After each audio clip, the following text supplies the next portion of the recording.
জাতির পিতা বঙ্গবন্ধু শেখ মুজিবুর রহমানের নেতৃত্বে পাকিস্তানি শাসকদের শাসন ও বঞ্চনার বিরুদ্ধে এক রক্তক্ষয়ী মুক্তি সংগ্রামের মধ্য দিয়ে বাংলাদেশ স্বাধীনতা অর্জন করেছে।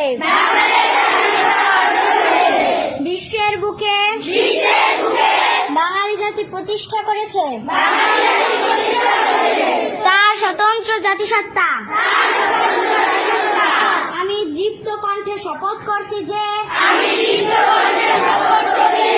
শহীদদের রক্ত বৃথা যেতে দেব না।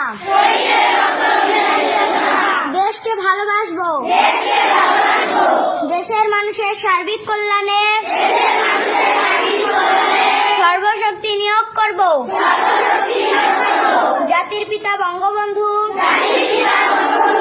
শেখ মুজিবের আদর্শে উন্নত, সমৃদ্ধ ও অসাম্প্রদায়িক চেতনার সোনার বাংলা গড়ে তুলব। মহান সৃষ্টিকর্তা আমাকে শক্তি দিন। আমিন।